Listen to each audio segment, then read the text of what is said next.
हूं आपके साथ अमित सिंह। इस स्पेशल बुलेटिन में हम आपको गांव से लेकर शहरों तक की खबरों से रूबरू कराते हैं। हमारे संवाददाता ग्राउंड जीरो से खबरों के पीछे की सच्चाई आप तक पहुंचाते हैं। इस बुलेटिन में हमारे संवाददाता ग्राउंड जीरो से आप तक खबरों के पीछे की सच्चाई पहुंचाएंगे, साथ ही कुछ और अहम खबरों से आपको रूबरू करवाएंगे। तो चलिए इस स्पेशल बुलेटिन की शुरुआत करते हैं। आखिरकार उषा देवी का ऑपरेशन सफल रहा। उषा देवी गिरिडीह निवासी हैं और विगत 2 महीनों से कोरोना से पीड़ित थी, जिसके बाद कोरोना से जरूर निजात मिल गई इन्हें, पर ब्लैक फंगस ने इन्हें धर दबोचा, जिसके बाद कह सकते हैं लगातार रिम्स में इनका इलाज चल रहा था। 2 लाख से ऊपर खर्च भी हो चुके थे, पर इनका ब्लैक फंगस का ऑपरेशन नहीं हो पा रहा था।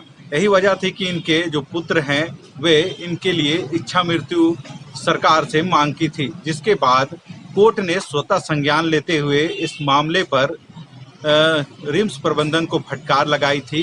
और अब कह सकते हैं उषा देवी का जो ब्लैक फंगस का ऑपरेशन है वह सफलतापूर्वक रिम्स के डॉक्टरों के द्वारा किया गया है। तो हम लोग ना उम्मीद हो चुके थे कि रिम्स में हम लोग का मम्मी का इलाज होगा, लेकिन फिर बाद में होने लगा इलाज, तो ठीक लग रहा। मरीज तो सीरियस थे ही, उनका ऑपरेशन हुआ है, मेजर ऑपरेशन है, इसलिए मरीज को भी ऑब्जर्वेशन में रखा गया।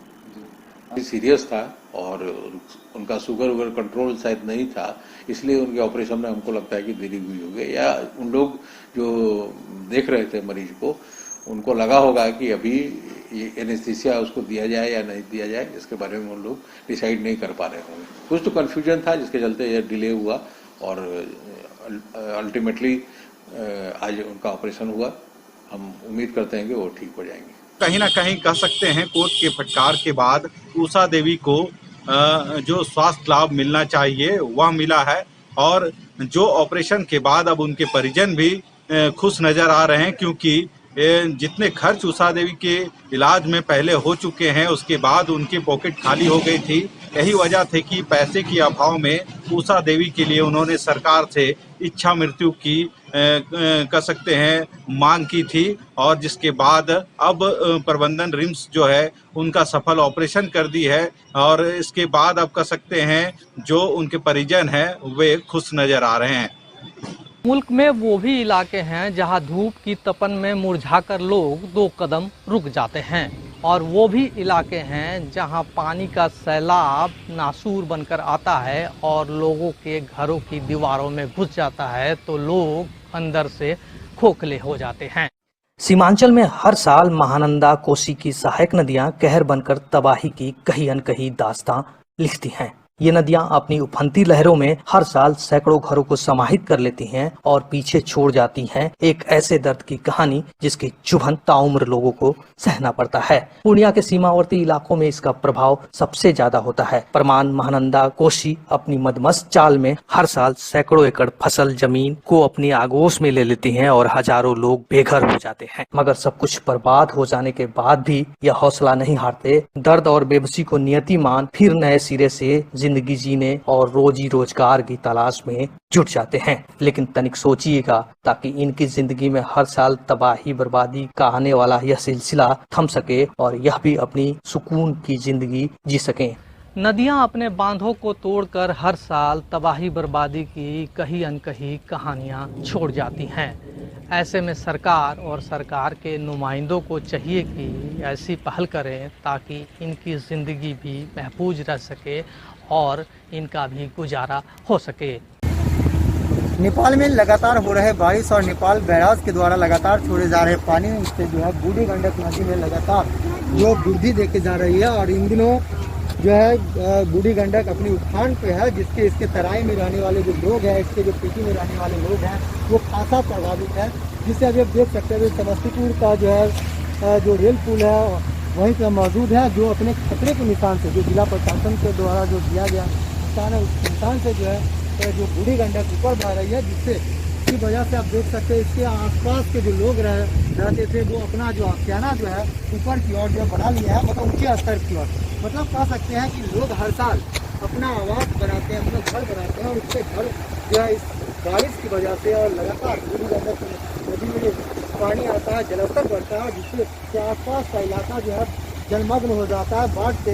हर साल इस नदी के से जो है लोग प्रभावित होते हैं, लेकिन जिला प्रशासन इनके लिए, उन लोगों के लिए जो अस्थायी रूप से जो इसी नदी के किनारे रहते हैं उनके लिए कुछ खासा नहीं कर पाती है, जिसकी वजह से हर साल इनके द्वारा जो बनाया गया आशियाना उधर जाता है। अभी हम मौजूद यही है, देख सकते हैं कि जो जल स्तर है लगातार वृद्धि कर रही है, जिससे हम कोशिश करेंगे। आसपास के लोग हैं यहाँ बैठे हुए, क्या कुछ परेशानी होती है लोगों को? वो बहुत परेशानी है, यहाँ आप देख सकते हैं।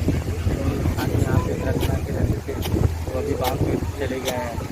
और यहाँ पे अगल बगल जो स्विच गेट था वो उससे जल रिसाव के कारण यहाँ सारा पूरा पानी शहर में भरता जा रहा है। पूरे शहर में घुटने भर पानी है। अब स्थानीय प्रशासन से है कि ये हर साल का, ये 1 साल का 2 साल का बात नहीं, ये हर साल का यही नतीजा है। हम लोग को भी घर से पैदल निकलना पड़ता है, गाड़ी लेके कहीं निकल नहीं सकते किसी रोड में। यहाँ तक कि शहर में बीच में आपका काशीपुर एरिया है जहाँ पे मैं रहने वाला हूँ, वहाँ पूरे शहर में पूरा पानी भरा हुआ है, वहाँ पूरे एरिया में पूरा पानी है। अब बताइए, जिला प्रशासन से यही मांग करते हैं कि लोगों की स्थिति को समझे और इस पर कड़ी कार्रवाई करे।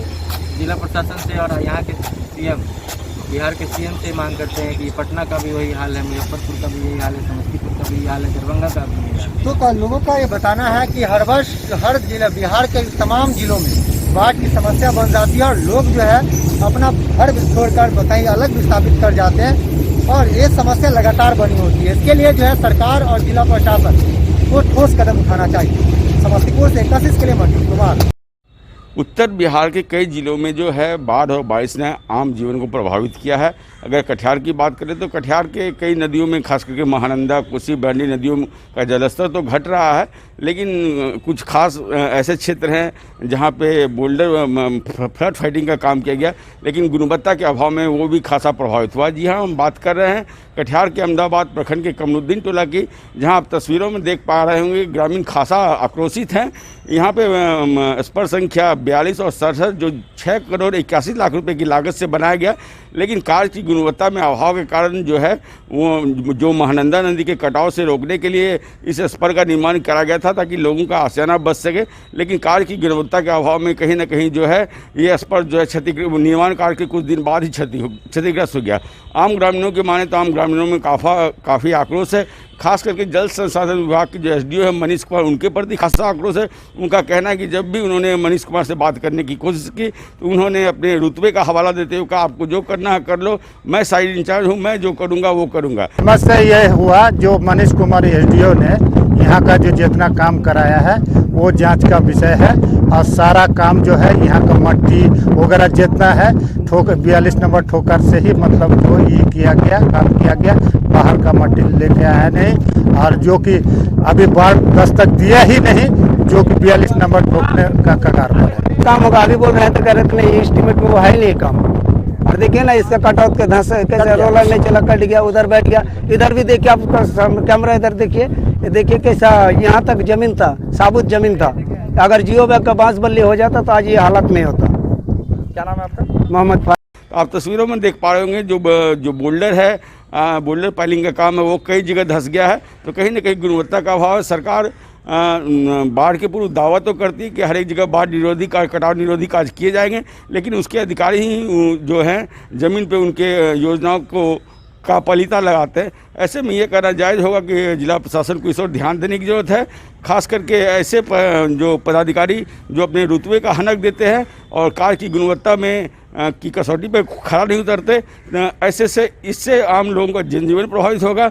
ऐसे में जो इन अधिकारियों पे कार्रवाई की जानी चाहिए ताकि लोगों को जो समय रहते बाढ़ पूर्व राहत मिल सके। रितेश रंजन, कशिश न्यूज, कटिहार। जमशेदपुर की जनता पेशी के बाद संदिग्ध आतंकी कफील के साथ साथ जो अन्य लोग हैं उनको लेकर के एनआईए की टीम अब कोर्ट से निकल रही है। हम आपको ये दृश्य दिखाना चाह रहे हैं, लाइव निकल है, देखिए एनआईए की टीम निकल रही है, जिसमें कफील इमरान मलिक और नासिर खान तीनों थे। फिलहाल इमरान मलिक और नासिर खान को एनआईए कोर्ट ने कह सकते हैं 16 जुलाई तक कह सकते हैं कि रिमांड पर भेजा है और फिलहाल टीम यहां से निकल रही है और कफील को जुडिशियल इंक्वायरी में भेजा है। कफील जुडिशियल इंक्वायरी में रहेंगे, जबकि इमरान मलिक और नासिर दोनों कह सकते हैं कि रहेंगे वो कह सकते हैं कि रिमांड पर। एनआईए की टीम यहाँ से लेकर निकल गया। देख सकते हैं लाइव तस्वीर हम आपको दिखाना चाह रहे हैं। इस तरीके से ये पूरी लाइव तस्वीर है, आप देख सकते हैं। एनआईए कोर्ट से एनआईए की टीम लेकर के निकल गई है तीनों आतंकी संदिग्ध आतंकी को, और फिलहाल उनको एक को जुडिशल कस्टडी में भेजा रहा है, जबकि इमरान मलिक और नासिर खान को 16 जुलाई तक कह सकते हैं रिमांड पर भेजा जा रहा है। काफी लोगों को रिमांड पर नहीं, उन लोगों को रिमांड पर नहीं लिया गया है। बाकी ये अपना समझेगी। सलीम का क्या हुआ? सलीम अभी आज पेश किए गए थे? नहीं, सलीम को पेश नहीं किया है क्योंकि तबीयत ठीक नहीं है। सर क्या हेल्थ इशू है, कुछ पता चला कि गंभीर हेल्थ इशू है? उसके बारे में तो हम लोग नहीं बता सकते हैं। हम लोग तो कोर्ट से कंसर्न हैं, कोर्ट में जो होता है उसके बारे में बता दिए। बाकी चीज आप लोगों को समय समय पर NIA साझा करती है। NIA के द्वारा आप लोगों को NIA की तरफ से क्या कुछ जानकारी निकल कर आई है? हम लोग के बारे में हम लोगों को कोई जानकारी नहीं है। हम लोग कोर्ट से संबंधित है। कोर्ट में 8 दिन का रिमांड नासिर और इमरान को मिला है, जो 16 तारीख। अब ये क्या यहाँ से ले जाया जाएगा? अब इसके बारे में तो हम लोग कुछ बता नहीं सकते। जानकारी चाहिए सर, कफिल को क्या दोबारा रिमांड पर लेने की कोशिश? अब इसके बारे में हम लोगों को कोई जानकारी नहीं। फिलहाल इन लोगों से पूछताछ होगी। पूछताछ के बाद कई बड़े महत्वपूर्ण खुलासे की संभावना है। NIA की टीम फिलहाल 2.5 से 3 घंटे थी NIA कोर्ट में लेकर, और फिलहाल इस पूरे मामले में 2 लोगों को फिलहाल रिमांड पर भेजा गया है। तो बड़े खुलासे होंगे। फिलहाल कह सकते हैं कि दोनों को लेकर के निकल गई है। आगे NIA की टीम इन सभी से पूछताछ करेगी। मरगूब आलम, कशिश न्यूज़, पटना। फार्मेसी के छात्रों ने अपनी मांगों को लेकर आज फार्मेसी कॉलेज बरियातू का घेराव किया। वहीं मौके पर NSUI छात्र संगठन ने कॉलेज के बाहर ताला भी जड़ा।